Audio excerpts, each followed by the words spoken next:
Tesla ও স্পেসএক্সের মালিক Elon Musk America party নামে নতুন রাজনৈতিক দল গঠনের ঘোষণা দিয়েছেন। শনিবার ৬ জুলাই নিজের সামাজিক যোগাযোগ মাধ্যম এক্স-এ পোস্ট করে কথা জানান তিনি। মাস্ক লিখেছেন, আপনাদের স্বাধীনতা ফিরিয়ে দিতে আজ আমেরিকা পার্টি গঠিত হয়েছে। সম্প্রতি যুক্তরাষ্ট্রের নতুন রাজনৈতিক দল দরকার কিনা এমন এক জরিপে 2:1 অনুপাতে নতুন রাজনৈতিক বিকল্প চাওয়ার ইঙ্গিত পাওয়া যায়। এর ভিত্তিতেই মাস্কের এই সিদ্ধান্ত জানায় ইন্ডিয়া টুডে।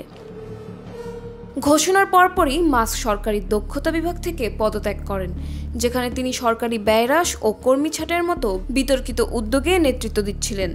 এটি এমন এক সময় এলো যখন ডোনাল্ড ট্রাম্প ও মাস্কের মধ্যে রাজনৈতিক বিরোধ স্পষ্ট। এখন প্রশ্ন, এই নতুন দল কখন ভোটে অংশ নেবে?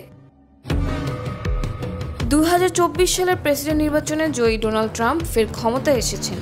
অনেকেই ভেবেছিলেন মাস্ক 2028 সালের প্রেসিডেন্ট নির্বাচনের জন্য অপেক্ষা করবেন, কিন্তু মাস্ক জানিয়েছেন দলটি আগামী বছরই নির্বাচনী লড়াইয়ে নামবে।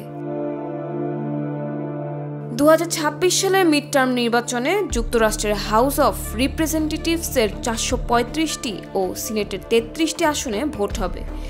বিভিন্ন অঙ্গরাজ্যে গভর্নর নির্বাচনেও ভোট হবে। ট্রাম্পের বিজয়ে বড় অঙ্কের অনুদান দিয়েছিলেন মাস্ক। পরবর্তীতে একটি সরকারি পদও পান, কিন্তু মাত্র 6 মাসেই তাদের মধ্যে দূরত্ব তৈরি হয় এবং ট্রাম্পের বিগ বিউটিফুল বিলের বিরোধিতা করেন মাস্ক।